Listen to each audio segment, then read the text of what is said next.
This room is designed so that the player will notice the main set of plugs right away, but is less likely to spot the second set at first. One end of the long cable is already plugged in, encouraging the player to grab the loose end and put it into the powered socket. This makes the faulty wire break loose and spark. With the power on, players try to return upstairs only to discover that now the elevator needs power. At this point, they look about more carefully and discover the elevator sockets. The short cord is tucked next to the elevator sockets, so that they're likely to try to use it there first, before realizing they need a longer one. Given this fairly reliable progression of events, we were able to write a limited number of lines for Alex, so that she could react each time the puzzle changed state. Oh, the other thing that's so great about acting for video games, and I guess voiceover in general, but for this particular game, is so amazing. I don't have to worry about hitting my mark, or playing to the camera, or forgetting my lines. That's usually my biggest thing. You can see the wheels turning on camera because I'm trying to keep up with my lines. But this, they're all right there, so I don't even have to worry about that, and I can just worry about the delivery, the emotional vibe that needs to come across, and just be the sense of immediacy. I don't even have to worry about the words. So that takes a whole other level off to let the actor just get down and into the work. Which is really, really great, which is why I love this job. In earlier versions of the Hunter intro, the hunters burst physically into the room by shouldering their way through the door. As the hunter's flechette attack came online, we decided this was no longer appropriate. Now that the hunter had an effective ranged attack, having him burst into the room with you actually put him into his least viable tactical position during the very first encounter, making him seem ineffective and a bit dumb. The current design is intended to showcase his abilities while giving the player the time and space to understand the situation before pushing out into close combat. The scene where Alex sees the hunters for the first time since her injury was meant to be a turning point for her as a character, and an emotional highlight for the episode, both for Gordon and for Alex. One reason we had a hunter injure Alex in the beginning of the episode was so she could have a strong emotional reaction to the creatures, and use the start of combat as a way of building a good character moment. Alex's previous encounter has given her a visceral fear of hunters, but now she has to make a conscious choice to get past her fear and into the right state for fighting them. She uses anger to get there. We also use Alex's intensity to draw the player's attention to subtler aspects of the scene, getting the player in position for the best view of the hunters as the attack gets underway.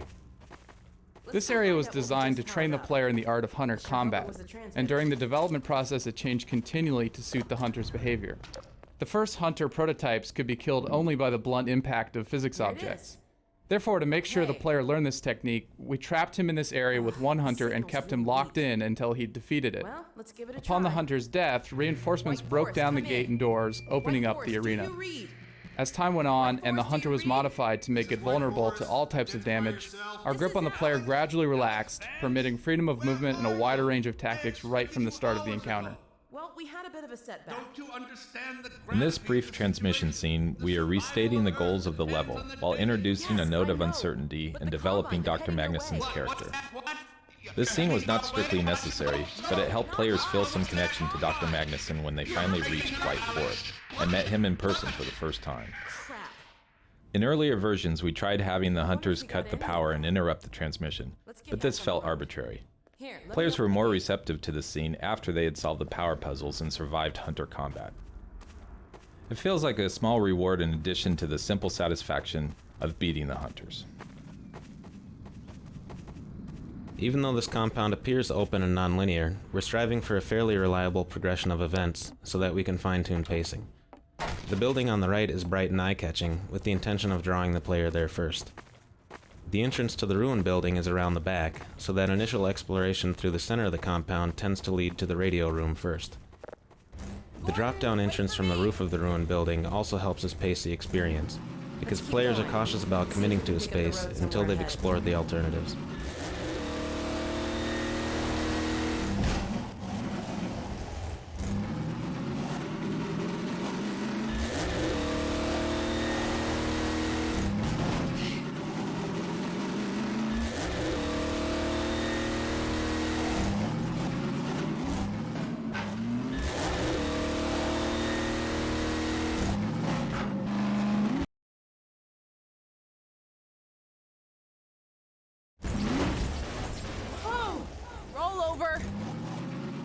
know that peak.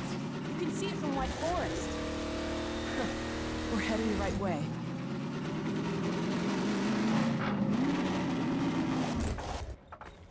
This crashed advisor pod is a bit of storytelling embedded in the landscape.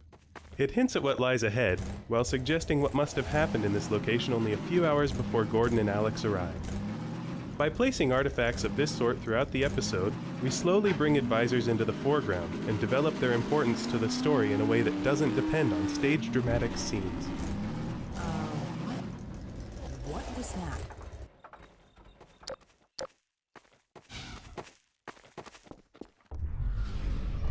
There it is again.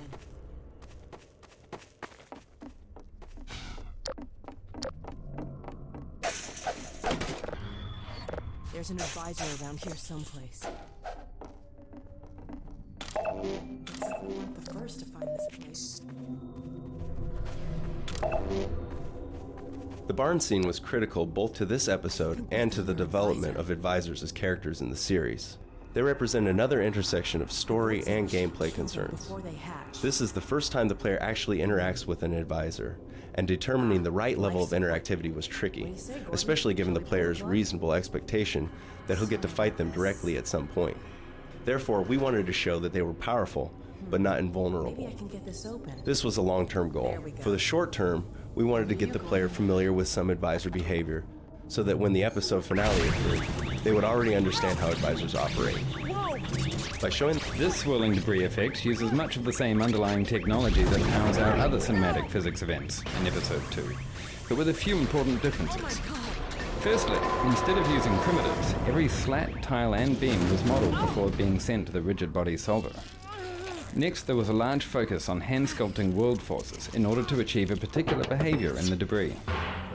Beyond the basics of gravity and collisions, we created spiral vortices, gravity wells, and some other more complex forces. With over 1,800 individually calculated dynamic moving parts, for a 30-second period, this simulation represents the largest amount of animation data run through our game engine to date.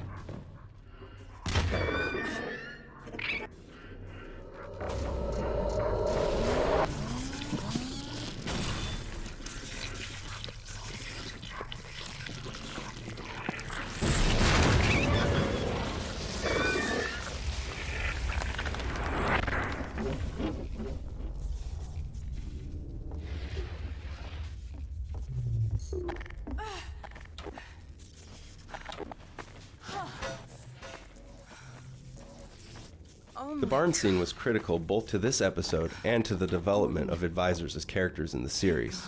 They represent another intersection of story and gameplay concerns.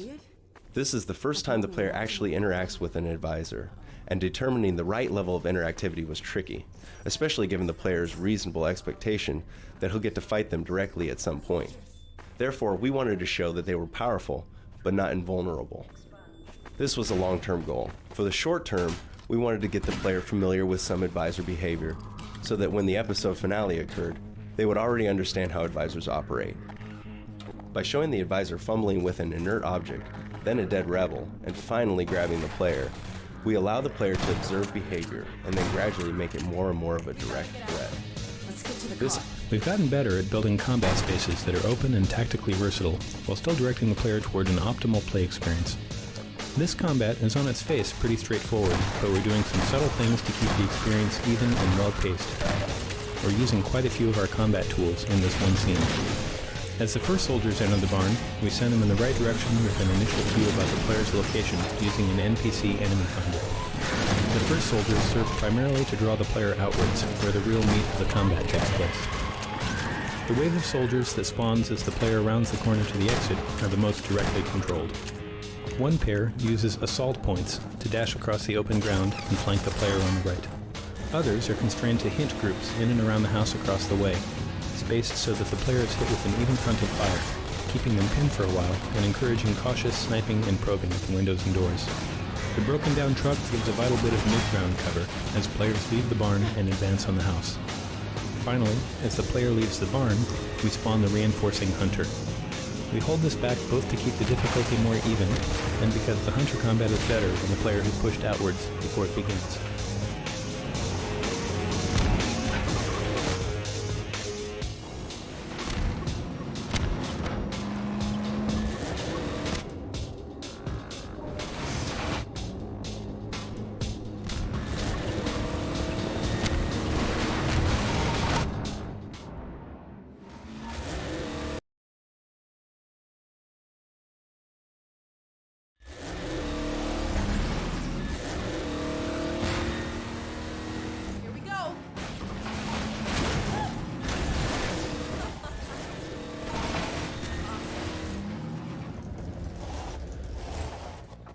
Our playtesters loved to see the zombie jump on the front of the car, and this naturally encouraged us to want to do more of it. We started off with a high frequency of occurrences of this behavior, treating the zombie leap as a gameplay element that could be played out in variations.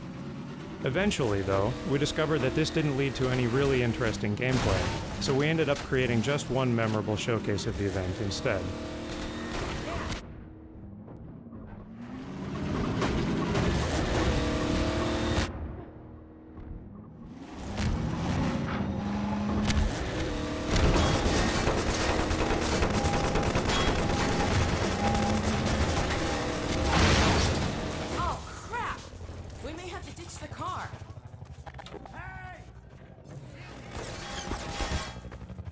This way.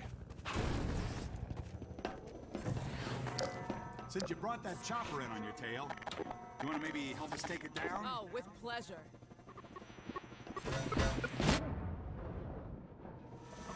Take it down!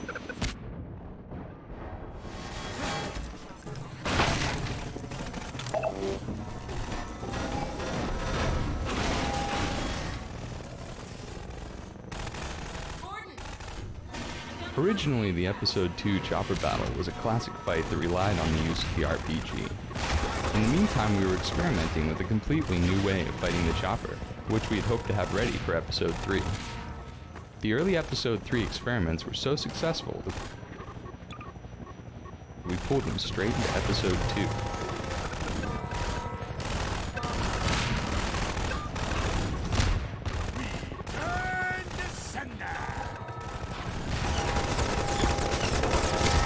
Originally, the Episode 2 chopper battle was a classic fight that relied on the use of the RPG. In the meantime, we were experimenting with a completely new way of fighting the chopper, which we had hoped to have ready for Episode 3. The early Episode 3 experiments were so successful that we pulled them straight into Episode 2.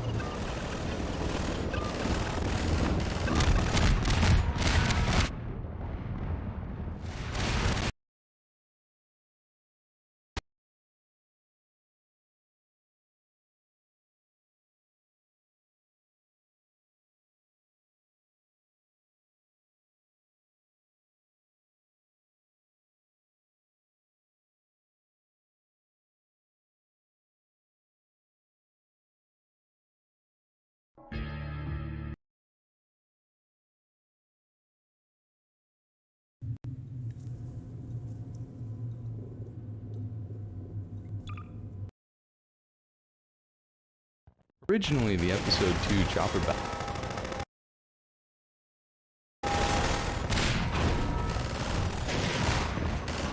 Originally, the Episode 2 chopper battle was a classic fight that relied on the use of the RPG. In the meantime, we were experimenting with a completely new way of fighting the chopper, which we had hoped to have ready for Episode 3. The early Episode 3 experiments were so successful that we pulled them straight into Episode 2. Originally, the Episode 2 chopper battle was a classic fight that relied on the use of the RPG. In the meantime, we were experimenting with a completely new way of fighting the chopper, which we had hoped to have ready for Episode 3. The early Episode 3 experiments were so successful that we pulled them straight into Episode 2.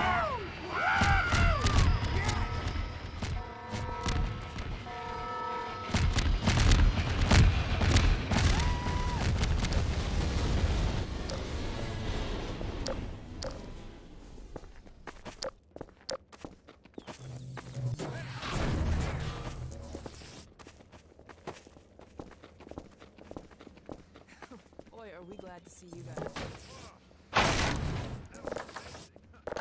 Threw their minds right back at them? Well, I could sure use a drink. Who's with me? We need to get back on the road, but our engine's shot to hell. I don't suppose you got any tools for working on cars. Tools? Got a whole shop over here. Come on, we'll get you set up.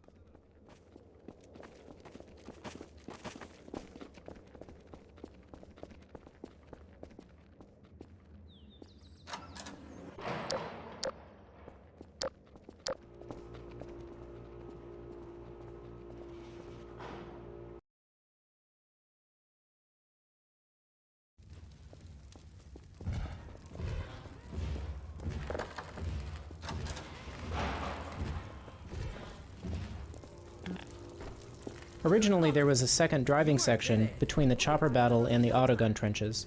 The pacing felt wrong, so we decided to remove it and connect the end pieces so that the train yard opens directly into the garage. Supplies out of the White Forest base, but a few days ago the Combine cut off access.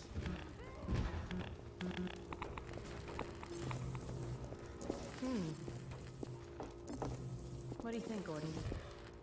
Maybe while I'm getting the car fixed up, you can see about clearing up that roadblock. All the fresh zombies coming out of City 17 have kept them pinned down. It's just a matter of time till the troops start pushing this way. If you think you're up to it, we'll let you out there. Huh. He's always up for it. Right, Gordon? We got a trap door up here where I can let you over to the other side. That way you'll get to see the gun before it sees you.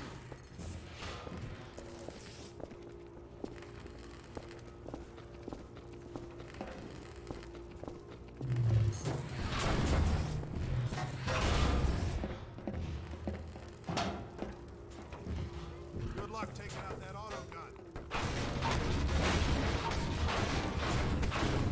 Playtesters often failed to recognize that they could scramble through windows while they were avoiding being shot by the autogun. We added this window exit and forced players to use it so that they would learn to rely on windows to get around. Some playtesters didn't realize that they would need to climb over trucks to navigate around the autogun emplacement. So we added this truck jump early in the level as a form of introductory training.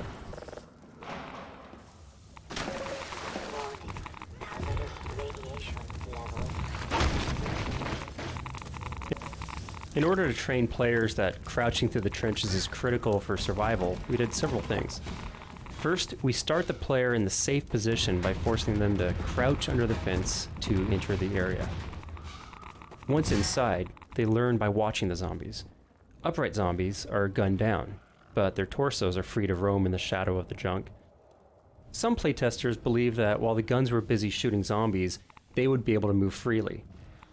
To counteract this impression, we increased the number of guns from 1 to 3, making it clear that there was always going to be a gun free to shoot the player.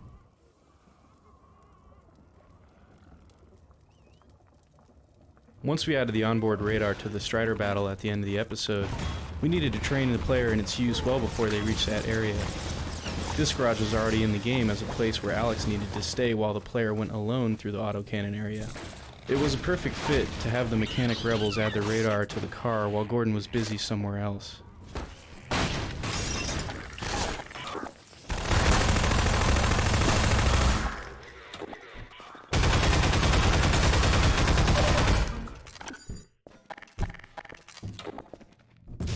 The original design for this sequence involved shutting down the cannon by flipping a switch.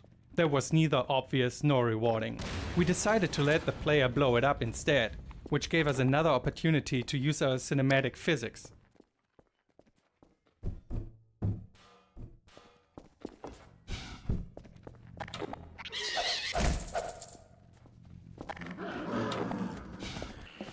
Zombies serve the double purpose of horror and humor. Here, since we knew where the player's view would be, we added a comical scene of a fast zombie torso running away from a soldier.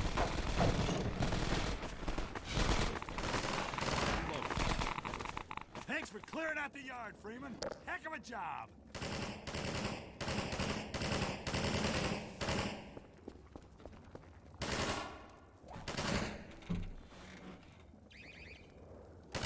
Not only did they help me fix the car, they threw in a bonus. Special this week only. It's like an onboard radar for you guys. Picks up little beacon jobbers like this one here. We've hidden a bunch of these things out there in the field to signal emergency stashes. So keep an eye out. When you see your dashboard light up, you're gonna want to stop and investigate. I'll fill you in on the road, Gordon. Thanks again, you guys. No need to thank me.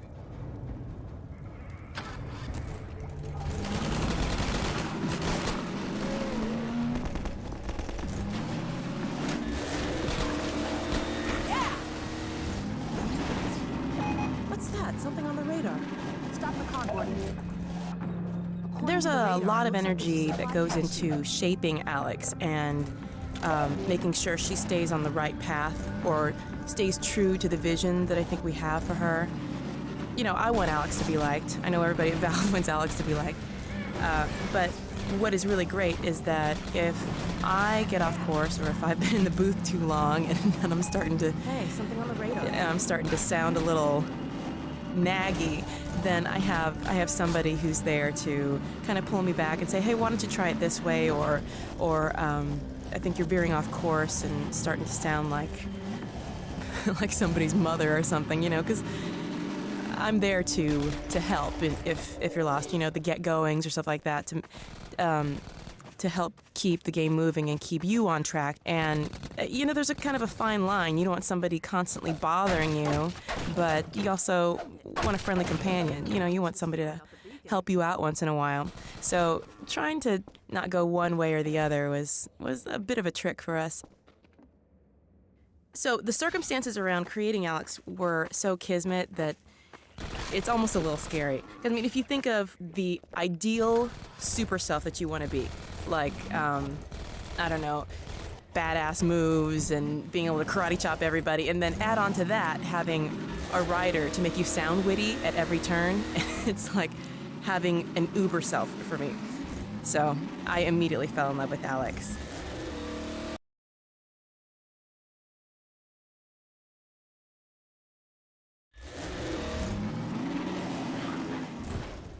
I'll stay with the car. The approach to the White Forest Inn contains a number of elements that set the scene for the coming ambush. The road is blocked by Combine walls.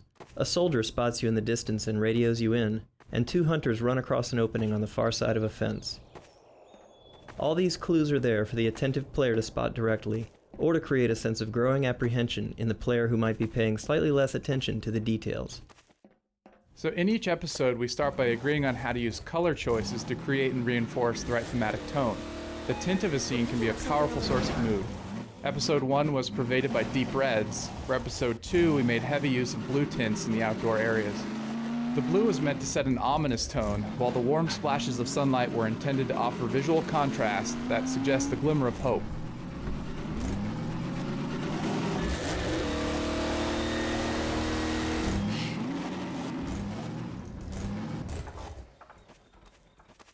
Now, a question I get asked a lot is, what is the big difference between acting for stage and film and then acting for a video game? Because this is the first time I've ever done a video game. In general, in acting, it's helpful to have a director's clear vision from which to spring. Then the actor can run with the idea, play with it, imagine new things, fill it out, and make it a tangible thing or a tangible character. And the great thing about video game acting for me is that I'm completely unlimited. I'm not bound by what I can do physically or how I look or what kind of environment that can be physically created. So the possibilities are completely limitless. There are no boundaries with this. So when we get together and we talk about what the scene is, when they set the stage for me and what environment I'm going to be in, I immediately get a complete high, and I can only imagine if it is something like how somebody gets when they actually see the game, because it blows my mind, the pictures that they paint about where we are, what situations we're in. So we discussed that a little, and then from there it just kind of go on, I guess instinct is the only way I can really describe it, because I just take what they give from me and kind of volley it back in the way that it comes out immediately. So I just go into my little dark booth, and I can imagine that I'm anywhere. And it's the best kind of make-believe for a storyteller. When you just aren't limited. The inn is designed as a crafted experience that is controlled but not linear. The encounter is intended to create a heightened sense of danger without actually being particularly dangerous. The idea is to create opportunities for some memorable unscripted combat moments by keeping the player a bit on their heels. Normally, Alex is out of frame during combat, and soldiers don't survive very long. By encouraging the player to move back from the windows, the map creates space for Alex and the soldiers to exhibit interesting behaviors that reinforce the mood of the siege.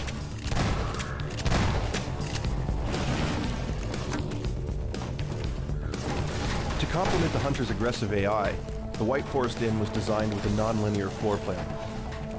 There are multiple ways in and out of each room, as well as alternate routes to the basement and to the second floor. As the player moves through the inn, the hunters often select a shorter route and surprise the player by arriving first or by heading them off altogether. The last hunters that enter the building destroy 2 of the doors that have trapped Alex and the player inside. Removing these obstacles opens the entire outdoor arena for combat, allowing the player to choose whether to fight the hunters within the building or take them on outside. To complement the hunter's aggressive AI, the White Forest Inn was designed with a non-linear floor plan. There are multiple ways in and out of each room, as well as alternate routes to the basement and to the second floor. As the player moves through the inn, the hunters often select a shorter route and surprise the player by arriving first or by heading them off altogether. The last hunters that enter the building destroy 2 of the doors that have trapped Alex and the player inside. Removing these obstacles opens the entire outdoor arena for combat, allowing the player to choose whether to fight the hunters within the building or take them on outside.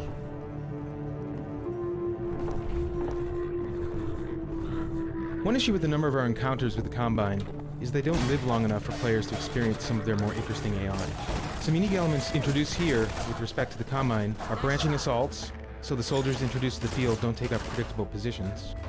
Flexible assault points, so that soldiers can stray from designer-specified locations to establish line of fire or cover. Assault progression, a feedback system so that soldier advances respond to player actions and skill rather than timing. Giving soldiers different tactical roles. For instance, squads in the field distract the player, allowing other soldiers to execute surprise moves not present in our typical frontal assault scenarios. The net effect of these changes is that the soldiers appear to have awareness of the layout of the building that you're trapped in, and a strategy for flushing you out.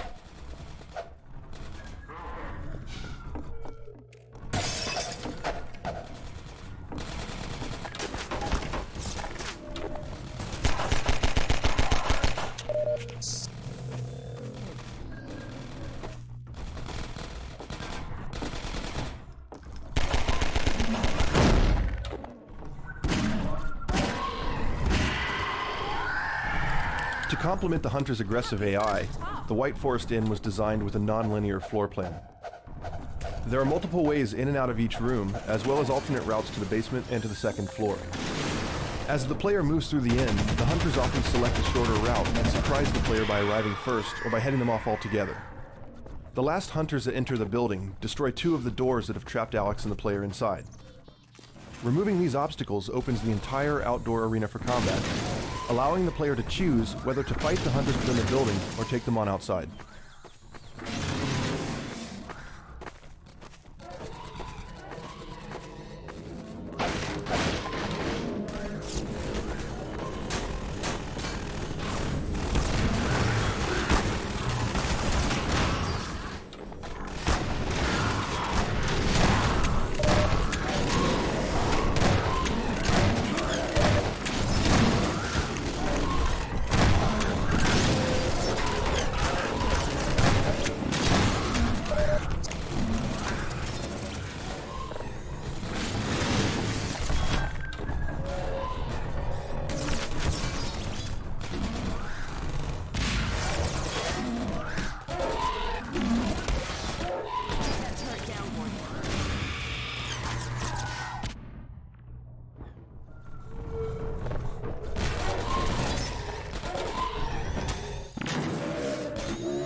Disable the shields and get you closer to the reactor. Okay, it looks like I can open them from here, but I won't be able to come in with you. Here goes.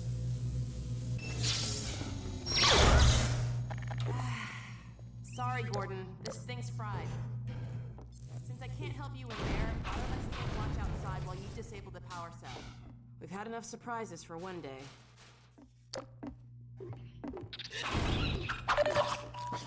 Warning. Levels detected. Automatic medical systems engaged. Morphine administered. Emergency. Unit imminent.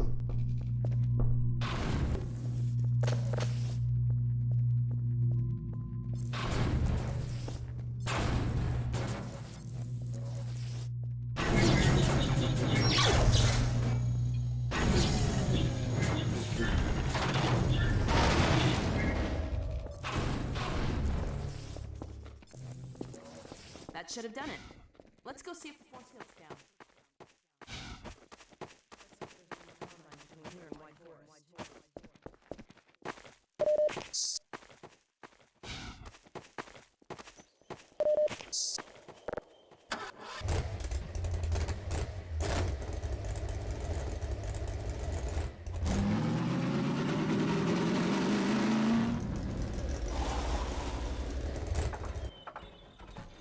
Sometimes, even in an action game, it can be hard to convince players to act like an action movie hero. Here we wanted the player to make a 150-foot turbo jump off the edge of the road and crash into boxes at the bottom. Instead, worried playtesters routinely took the safe way down. To encourage more recklessly heroic behavior, we disguised the easy path and added obvious ramps to clearly communicate this was a legitimate feature of the level. There goes the radar.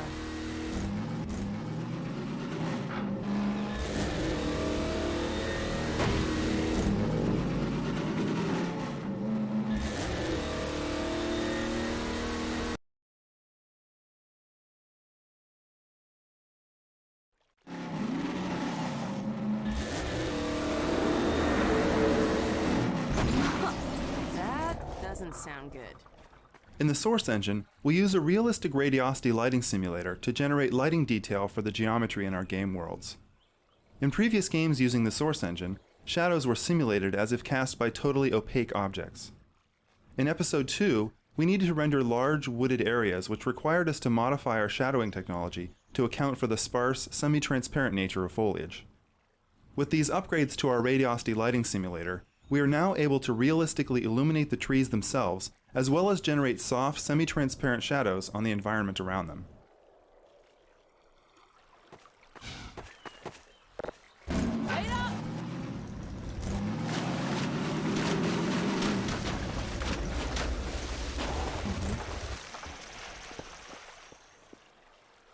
The Strider has big parts of him that rip off. He spews goo everywhere. He's a great testbed for new modeling technology and our new particle system. We custom built him just for this sequence. With our episodic process, a lot of new technology comes online throughout development. Since any new technology takes a year or more to really work out all the bugs, we like to look for isolated areas, like this one, where we can test out new things without risking all the things we know already work. We did this with HDR and our Lost Coast game. Once we're sure we didn't break anything, we can move the features back into general use. Since the Strider worked out really well here, he'll be the new Strider as we move forward, and we'll be applying what we've learned to any new monsters in Episode 3. Our main goal with this scene was to create a cinematic battle of the Titans, Dog versus a Strider. While we were excited with the earlier implementations, it became obvious that players were uncertain of their role in the scene. Originally, the confrontation built slowly, with Dog squaring off against the Strider. But having such a slow beginning proved problematic. It looked great in the trailer, but didn't play well in the game. Instead of the slow build, we decided to send Dog straight into action. He makes a grand entrance, jumps on the Strider, and the fight is on. A quick start helps to grab the player's attention instead of giving them too much time to worry about what they ought to be doing. You're all right. Alex's robot dog is cobbled together from spare parts, all of which are in various states of disrepair. Everything working all For right? Episode 2, we chose to use shading techniques to improve the look of Dog and better convey his scrapyard origins. Along with upgrades to Dog's texture maps, his shader now uses a combination of Phong shading and environment mapping to increase the apparent detail and diversity of materials, from rusty bolts to the damaged metal flaps salvaged from a combine scanner. Racing Dog to the base was not a preconceived plan. It was born out of testing the level over and over, and repeatedly trying to keep up with Dog as he ran to the base. This was sufficiently fun for us that we began to figure out ways to encourage players to do it too. Looks like we need your help again. Would you mind?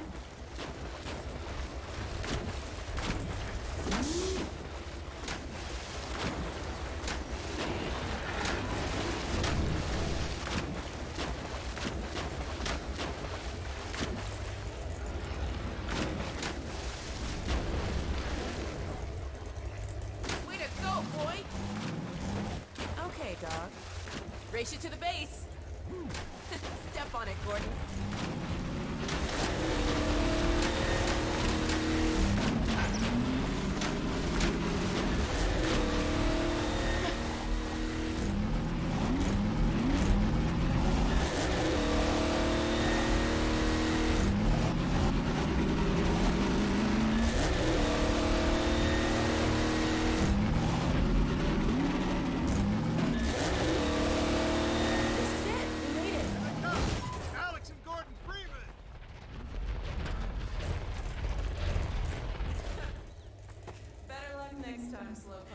So, a really cool experience was that while I was at Valve, I was talking to one of the animators in the hallway, and we're just carrying on a conversation. I was getting to know what he did, and I just happened to be looking over my shoulder and noticed that people kept popping their heads out of their offices.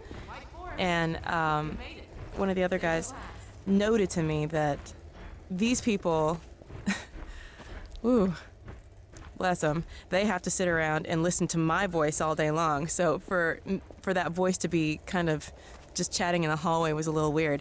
And I guess I kind of liken that, I can understand it, because the very first time I saw my voice on Alex Vance's face, it was so bizarre. And so when I watch people talk to me for the first time and they've heard my voice as Alex, they have the exact same expression. I'm like, I understand, I get it.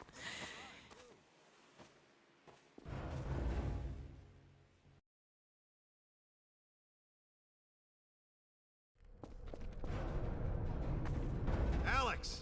Dr. Freeman, you made it. Hey! Boy, are we glad to be here. Yeah, we heard you ran into a little trouble out there. Combine's been trying to head in the front door. I think they learned their lesson.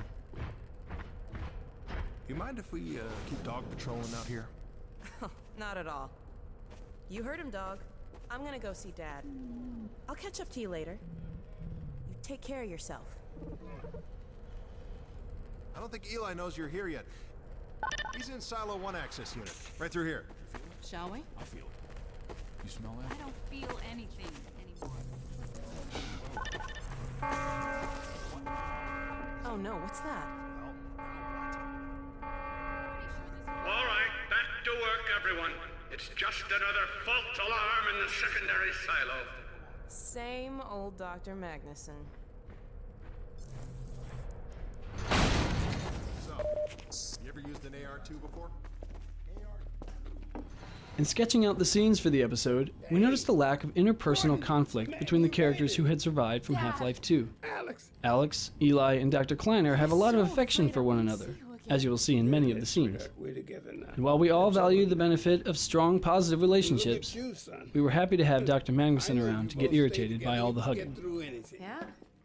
We make a pretty It means a lot to me to have a multi-ethnic heroine.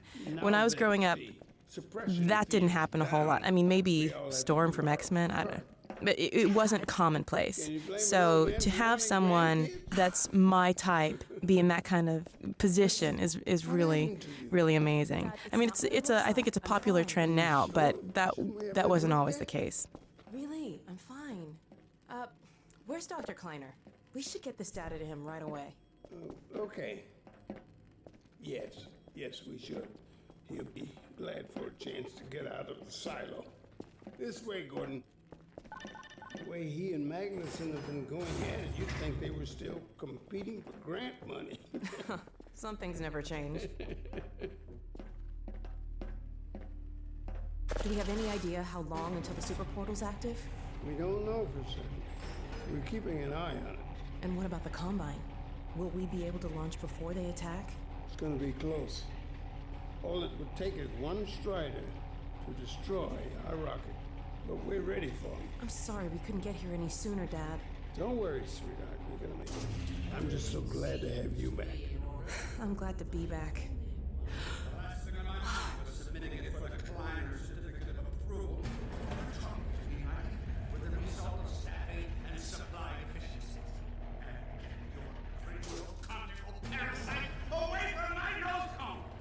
Now listen here, Magnuson. There's no call for hurtful comments. Due to the number of characters involved in this scene and the cramped spaces, we found that the actors were constantly pushing the player around in order to get to their marks.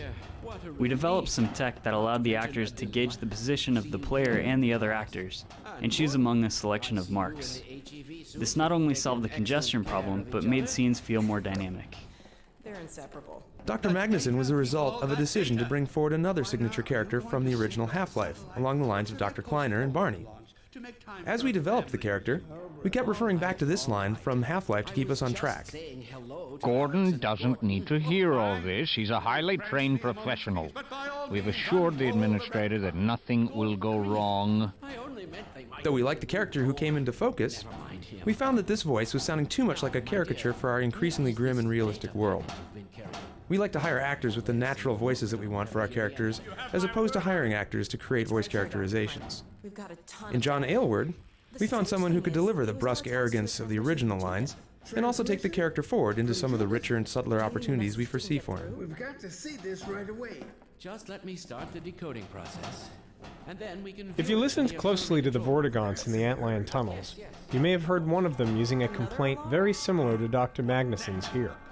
Their affinity to Dr. Magnuson has caused some of his mannerisms to spread among them by way of their low-grade telepathy. Alarms all day. Damn crows have been nesting in the... Dr. Magnuson was the result of a decision to bring forward another signature character from the original Half-Life, along the lines of Dr. Kleiner and Barney. As we developed the character, we kept referring back to this line from Half-Life to keep us on track. Gordon doesn't need to hear all this. He's a highly trained professional. We've assured the administrator that nothing will go wrong. Though we liked the character who came into focus, we found that this voice was sounding too much like a caricature for our increasingly grim and realistic world. We like to hire actors with the natural voices that we want for our characters, as opposed to hiring actors to create voice characterizations. In John Aylward, we found someone who could deliver the brusque arrogance of the original lines, and also take the character forward into some of the richer and subtler opportunities we foresee for him. Rather than just make up something that would fit our fantasies of a rocket, we designed Dr. Magnuson's rocket around blueprints from the Titan family of missiles. Grounding the details of our world in reality, making them as precise as possible, makes the invented, fantastic elements seem that much more believable. Attention personnel, this is Dr. Magnuson. Since the secondary silo staff seem incapable of solving their little crow problem, you will be happy to hear we have put the popular Dr. Freeman on the job. We all look forward to his remedy, and I look forward to hearing... We intended White Forest to offer a change of pace from the constant action that preceded it. A few moments to reunite with old friends and get to know Dr. Magnuson. A breather before the big battle ahead. However, our first version of the sequence was a logjam of long, talky scenes. Gordon and Alex stood around listening to Kleiner and Magnuson argue at the top of the silo, then rode an elevator to the bottom of the shaft while Dr. Kleiner lectured them about rockets and satellites. They wandered into a control room to watch Dr. Mossman's transmission, and then hatched a plan to get her back. We knew we were in trouble when even the authors of the scene were bored, and no one had the patience for the revelations that followed. We divided the sequence into a number of smaller pieces that could be interleaved with solitary exploration and some combat. This required rebuilding the path and moving the control room upstairs, where the transmission scene became a reward for surviving the secondary silo. As a result of these changes, the White Forest experience is more varied, the narrative comes in digestible portions, and the players are able to play at their own speed, rather than being led by the nose the entire time. This steam jet is an example of something we call a mechanic refresher. It's meant to refresh the player's memory on how to perform a certain task they may not have used in a while. In this case, we remind the player about using valves to turn off steam in a relaxed environment. In the map just ahead, this trick will be fresh in their mind, and they'll be far more likely to realize they can use steam jets tactically when they encounter them in a combat situation. Freeman. In Half-Life 2, when we first decided to make Vortigaunt ally characters, we played around with having a prominent Vortigaunt companion. Because of their bowed posture and semi-servile manner, this individual was dubbed Heap, after Dickens' character Uriah Heep. In Episode 2, we named the prominent Vort at White Forest Base Uriah. In Episode 3, we'll find out Dickens' unused middle name for Uriah Heep. Originally created as a minor background character, the Vortigaunt lab assistant, known internally as Labby, was so popular with playtesters that he evolved into a fully developed character with the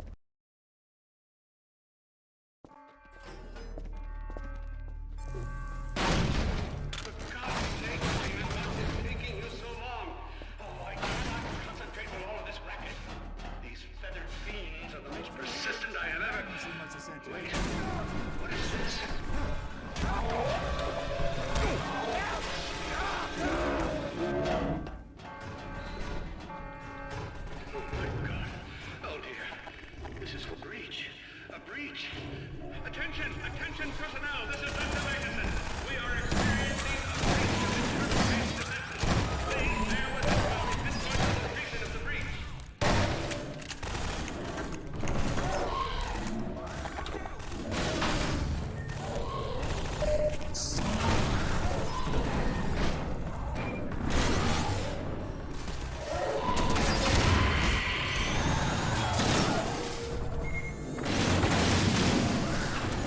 One of the main goals for hunters was to make the player feel he was vulnerable wherever he might hide.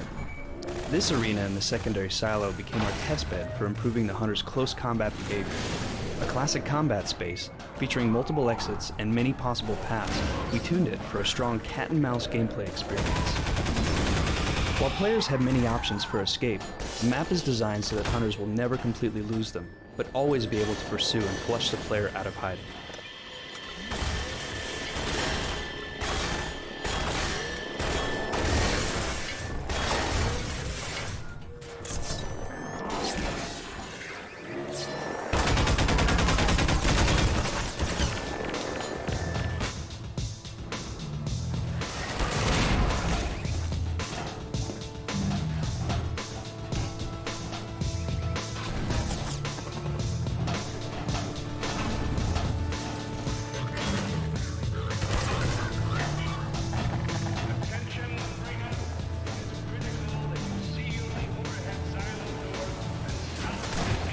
Level designers and artists now have the ability to create unique effects as needed, for gameplay or to add dynamic life to a level. In this case, this simple water leak wouldn't have been possible before without involving a programmer to create a new class of effect. Thanks to the new particle system, unique effects like this are easily created as needed, without any programming. This leak adds a visual point of interest to the area and also blocks direct line of sight into the nearby corridor, without blocking the space itself. These effects can be placed and controlled within levels, attached to animation events of characters, or called by code. Allowing particles to be attached to objects in the world, emitted from a model's hitboxes, and locked to bone positions allows them to serve a wide variety of functions, such as the new Vortigaunt beams or the burning effect of a zombie. We hope this feature will allow level and mod authors to create a wide variety of effects quickly and easily to suit their purposes.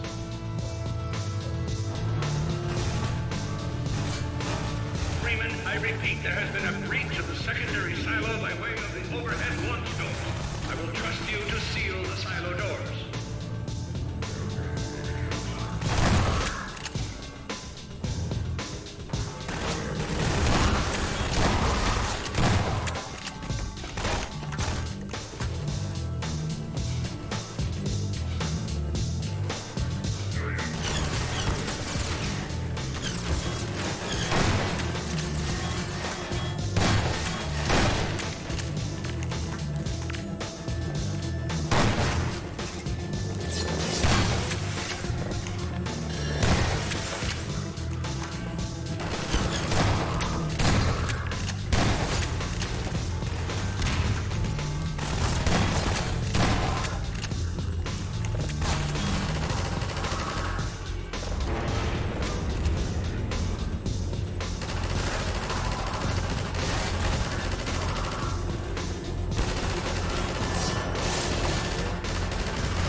Has been sealed. Well, back to work.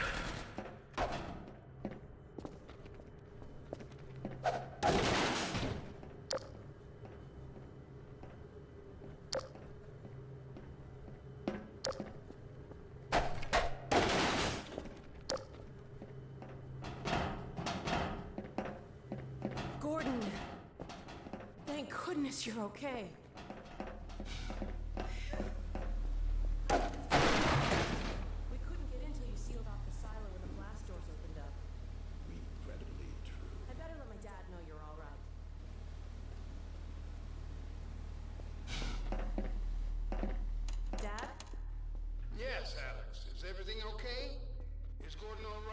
Yes, he's fine.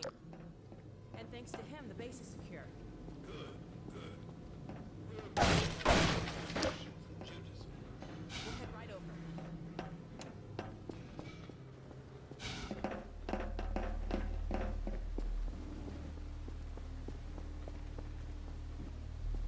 If you would take the Freeman from here, I can return to my place of honor at the side of the Magnusons. Sure thing. Thanks for the help. Dr. Dr. Kleiner told me that Judith headed north in a helicopter right after they got here. But he wouldn't tell me why.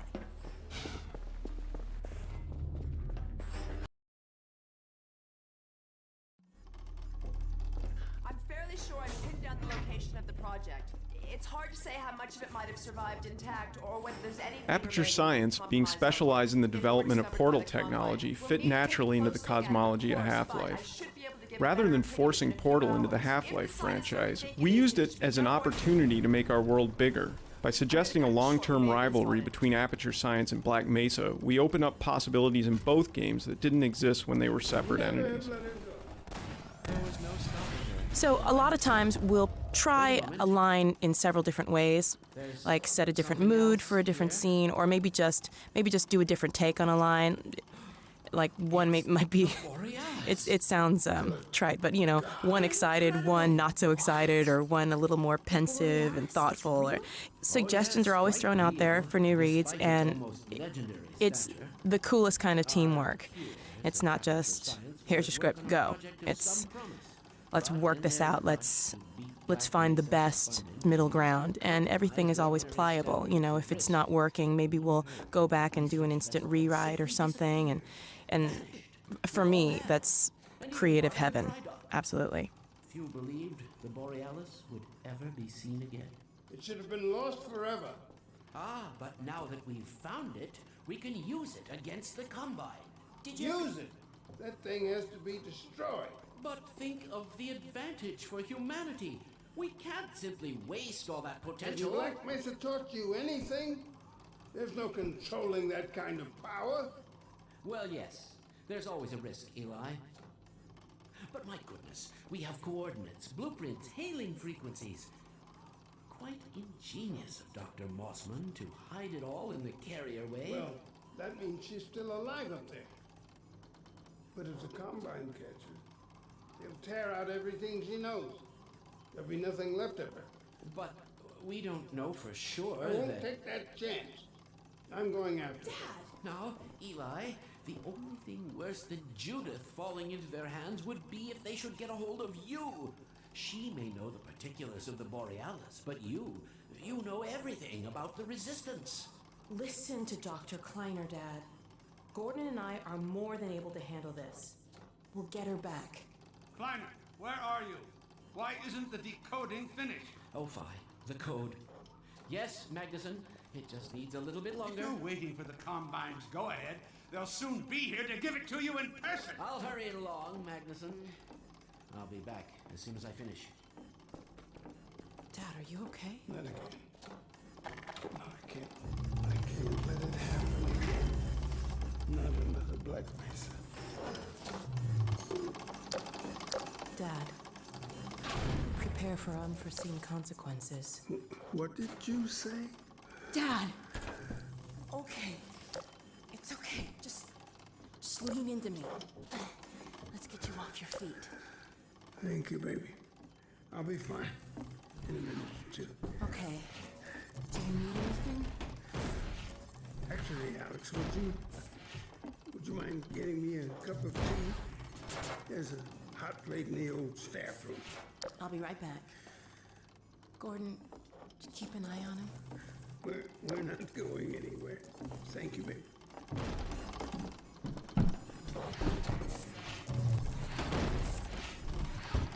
Unforeseen consequences. The last time I heard those words was back at Black Mesa. You had just stepped into the test chamber when he whispered them in my ear. You know who I'm talking about. Our mutual friend. When he brought in that crystal, I knew I should have aborted that damn test, but I didn't. The whole world went to hell that day. And now he's using my little girl, putting words in her mouth. God damn it. I should have known when he rescued her it was for his own damn reasons. Gordon, there's so much I need to tell you. Between us, we may finally have a chance of, Here you go. Is everything alright? There's nothing, honey. All right, people, change of plans. There is no way we can launch before those Striders are... Oh, excuse me if I'm interrupting tea time. I'll just step out until you've finished, if that's more convenient. It's all right, honey. Well, Freeman, I believe I've found the perfect use for you. Follow me, quickly. We'll talk.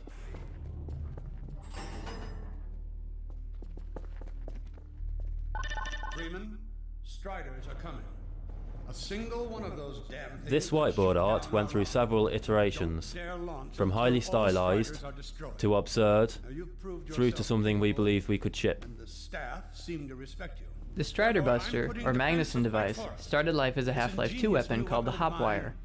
This was a weapon that would leap into the air and create physical connections via ropes to the surfaces around it. Once attached, the ball would be suspended in the air, ready for action. We never shipped that weapon because it wasn't generally usable enough in our environments, especially outdoors.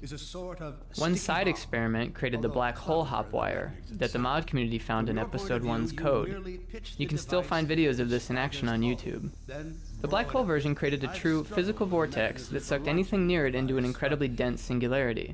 This created a small dense block comprised of all the mass and matter the vortex had collected, which the player could then pick up and hurl at enemies.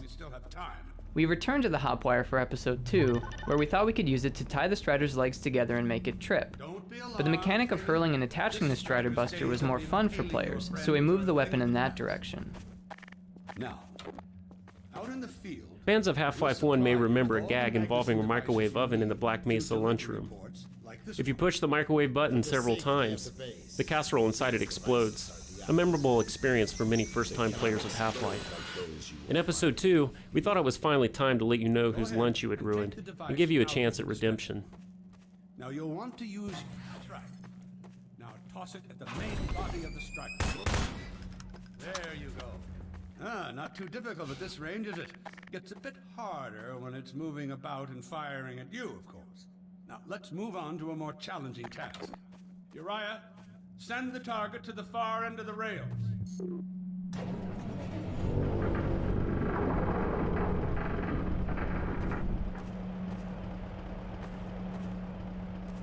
Very well. Try it now.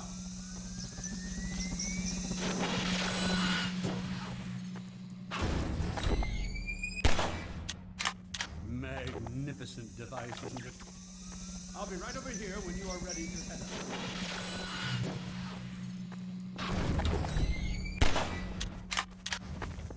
Had enough?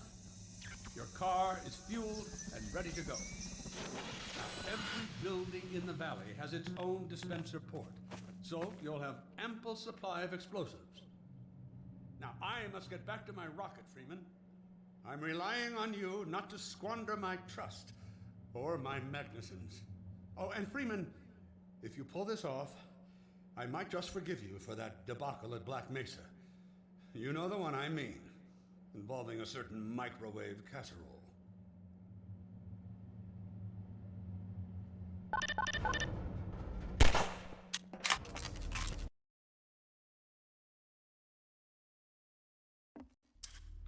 Dr. Freeman, over here. I've taken a few liberties with your car. Check it out. We wanted players to use the car as much as possible, both to move around the valley quickly, and to run over the hunters as a quick and satisfying way of killing them. To encourage this, and to help with orientation problems, we added radar to the car, which indicated the location of enemies. This made the car a more valuable tool in the battle, and solved the navigation problem once and for all. Plus, it'll send a homing signal to your HEV. One problem we faced in this map was that players would abandon their car in the heat of battle and not be able to find it later. Given the time pressure and large scale of the map, some of these players couldn't succeed in protecting the base. One problem we faced in this map was that players would abandon their car in the heat of battle and not be able to find it later. Given the time pressure and large scale of the map, some of these players couldn't succeed in protecting the base on foot. To address this, we started by adding flashing hazard lights to the car, which helped when the car was in view, but we still saw players lose the car among the trees or behind hills. Eventually, We added a vehicle locator to the player's HEV suit, so players could find the car wherever it was.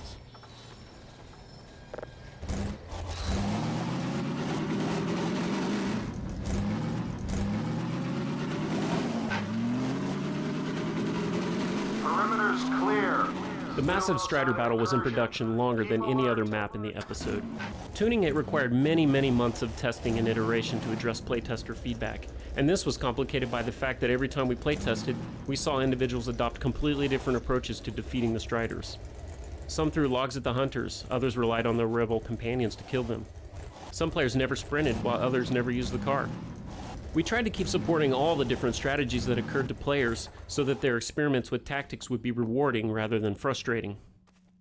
Meanwhile, we had to make sure the Strider and Hunter behaviors were consistent and balance the experience so that it would be great for all different playstyles at every skill level. Players under pressure can overlook basic tasks, so we try to make the important ones foolproof. On this map, players often forget to check their health level, but rarely forget to seek out Magnuson devices. We narrowed doorways and set health supply racks right by the entries, so that players rushing in to get explosives would find themselves automatically picking up vital supplies.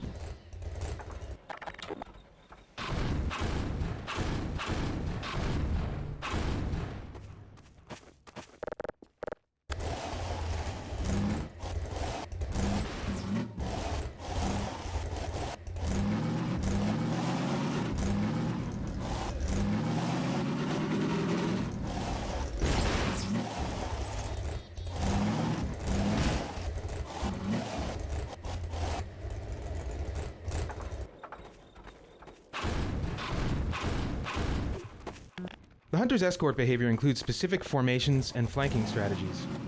This environment was designed specifically to enhance those behaviors by providing cover and visually interesting paths. In this way, the environment reinforces the design of the Hunter as stealthy, aggressive, and intelligent.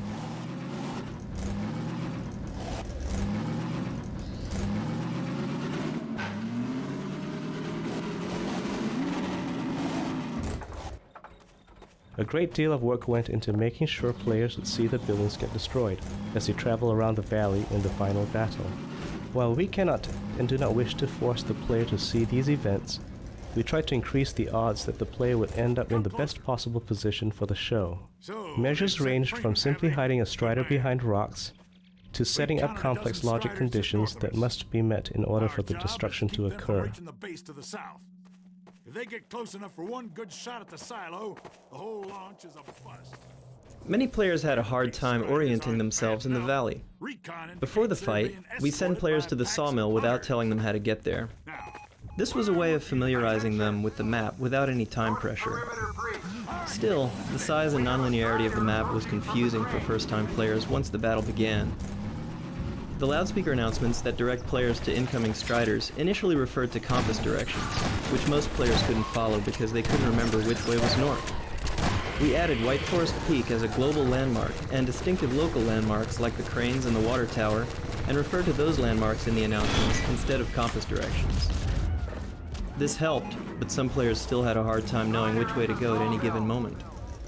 Our ultimate solution was the car's radar, which, along with the landmarks, helps players go where the action is. Brought in every Strider on the continent!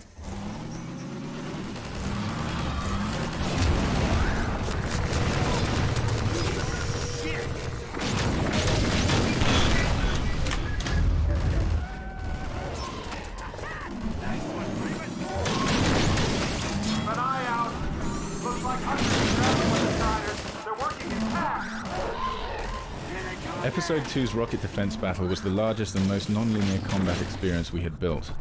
It was also the first combat we created that required the use of a vehicle to move from battle to battle. Our design goal was to give players a broad directive, protect the rocket from incoming Striders, and let them decide how to accomplish that. Playtesting revealed a number of challenges that we had to overcome, as the freeform nature of the map led to huge variation in success for different players. Small differences in skill or tactics radically changed the difficulty of the experience for players.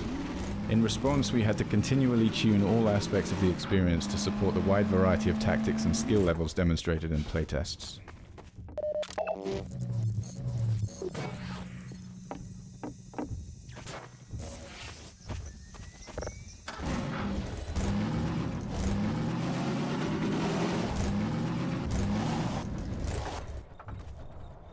The hunter's escort behavior includes specific formations and flanking strategies. This environment was designed specifically to enhance those behaviors by providing cover and visually interesting paths. In this way, the environment reinforces the design of the hunter as stealthy, aggressive, and intelligent.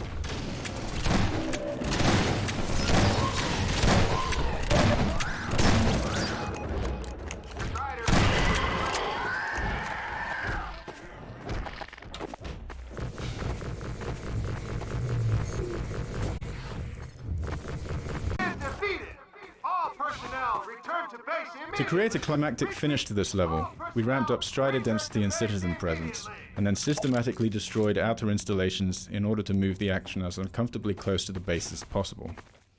It was important to us that everybody be able to play to the end of the episode, but we also wanted them to feel that defeating the striders required a heroic effort. A balance had to be achieved between the feeling of being overwhelmed and the possibility of completing the level. We made many trade-offs to keep the experience enjoyable while keeping the intensity high, and sometimes this required removing enemies. For example, elite Combine soldiers originally took part in this invasion, running in and around the striders and hunters, but this additional level of enemy fire proved frustrating for players, and so they were removed. We made some small changes to our autosave system as a result of tuning the final strider battle. Autosaves are the periodic checkpoints where we can restart the player's game after death, so that they don't have to worry about replaying more of the game than necessary. In playtests, we observed that most players depended on our autosaves to restart after dying, rather than using their own quick saves. But because the fight allowed players so much freedom, some players ended up with an autosave that left them in a no-win situation. Low on health and pinned down by hunters, or too far from the base to defend the rocket in time, some players failed 30 or more times before finally giving up. To address the no-win situation, we extended our autosave system to monitor health. Is in its final stages. The portal's close to opening, but Dr. Magnuson sure will be in time to stop it. Tracking beacon. Oh, there's another bit of cruft we can ignore. Support equipment powered down. Hold on a moment, Kleiner. Ah, Freeman. It constantly amazes me how many people are involved in creating her, because everyone who is involved seems to have the same vision for her. And for so many people to have one mind about a character, it blows my mind. I mean, very rarely do I get a piece of direction or script that doesn't ring true to how I feel about Alex, and vice versa. And strangely enough, as soon as I try something out and something doesn't ring true, I'm usually not the first person to say it, even though I might be feeling it, somebody else will say it. And it's just, I guess, a testament to how in tune everybody is about what kind of person Alex is, and what she would do, what she wouldn't do, and, you know, what kind of girl she is.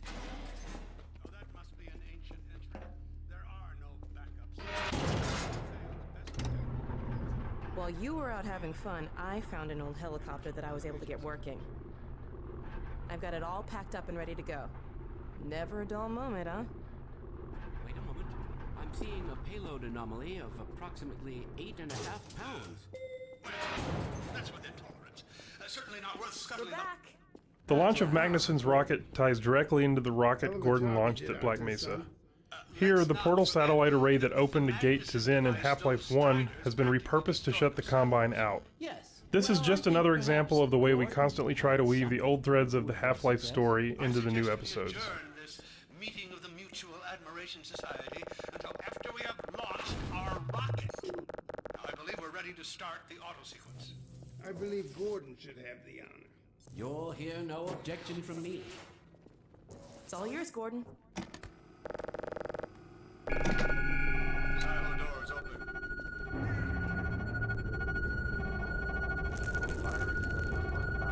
Stations, everyone. Power to main thrusters. Steady on. T-minus 10, 9, We're launching. 8, 7, 6, 5, Steady. 4, 3, 2, 1.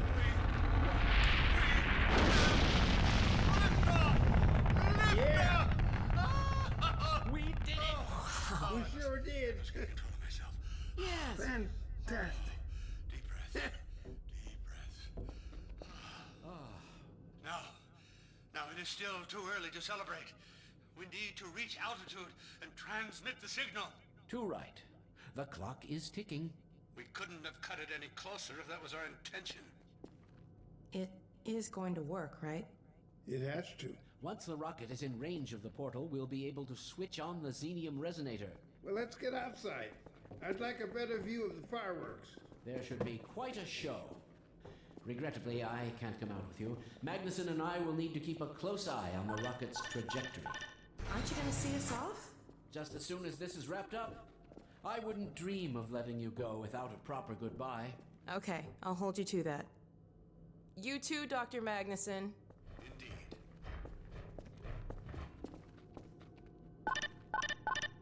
We'll catch up with you in a moment, sweetheart. Gordon, hold up a second. There you are. The more I think about that warning from our friend, the more I'm convinced it has to do with Borealis. Don't be deceived. That ship must never be used. You have got to destroy it, whatever the cost. Where are you two? You're gonna miss it. Be right there, Alex. Gordon, thanks for everything you've done. For Alex, for all of us. I couldn't be prouder if you were my own son. Now, when you get back, we've got a lot to talk about. Come on!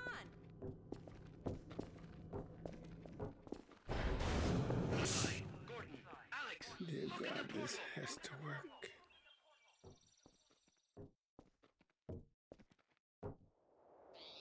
We've activated the resonator. This is it! Oh! Yes! Yes! We did it! We did it, Gordon! We sure as hell did, and not a moment too soon. I'll bet the Combine aren't too happy right now. You got that right, sweetheart.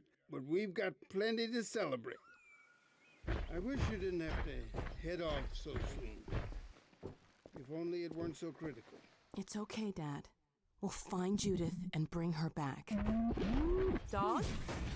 Hey, where are you? What a nut. Don't go too far. Episode 2's backgrounds or vistas are created in a manner that fuses traditional 2D animation techniques, using linear cards moving against each other to imply parallax, and a modern digital take which involves placing these cards in a 3D environment and manipulating their size and distance from camera depending on the scale needed. A series of cards can sit in front of a 3D skybox, and with the addition of atmosphere or fog, a realistic result can be achieved.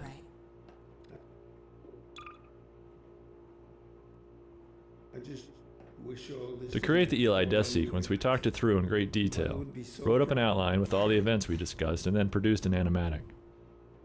We used rough sketches painted over screenshots and a variety of crude special effects and sounds to create a quick pre-visualization of how the scene would play out. Not only did this help us to converge on a shared vision for the scene, but by working rough, we were able to quickly iterate until we had a design worth implementing in the game. The decision to kill Eli was not made lightly, and once we'd made it, we had to figure out how to make it meaningful. We'd already established Eli's frailty as well as his importance to the Resistance and Alex's devotion to him, so from a narrative point of view, the impact of his death seemed obvious. The hard part would be the execution. The advisor's ability to immobilize the player gave us a way to stage the scene. Then the animations and the sound design made it believable. But none of this would have been enough without inspired performances by Merle Dandridge and Robert Guillaume. This final episode 2 scene was unbelievable. Before we even started working on it, the team sat me down and they kind of did a little show and tell of the rough animation that they had.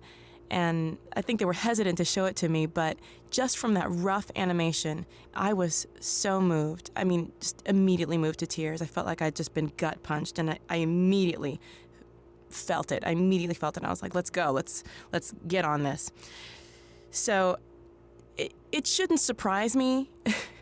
It shouldn't surprise me by now because I've been working on Alex for so long now. But every time we come to the table to do a new scene or lay down some new material, I am always blown away. And this scene was just the epitome of that feeling. I was so pumped to get in there and start working on it. And they're always upping the ante and always taking it to the next level. But this time, this scene is different. Because this time, Alex loses. And I think this is don't think, it is a major sacrifice. You see her carrying around the wounds of her mother that she lost, but her dad made her who she is. Her dad taught her dad groomed her, and I think, most importantly, he loved her. And this script was a gift and a gut punch all in one. I don't know. When you give me something like that, it really motivates me to kind of try to knock it out of the ballpark.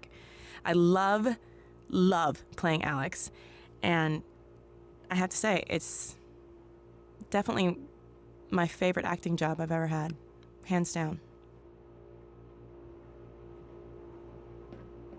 Are you sure you have everything you need?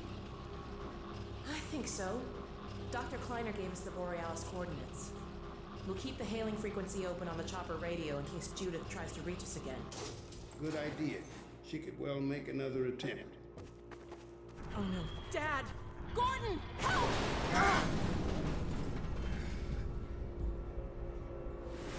Dad! Alex! Dad! Oh! Get away! Listen to me. Destroy that ship! Whatever it takes! Destroy it! Don't! Dad, look out! No! Dad! Dad! God damn it, let go of him!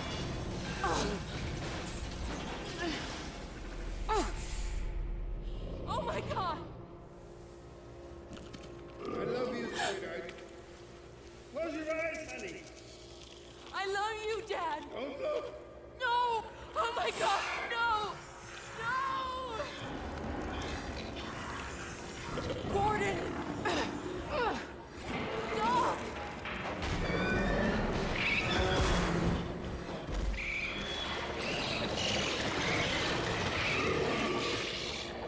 Dad! Oh God! Dad! Dad! Dad, please! Dad! Oh my God! No! No! Oh my God!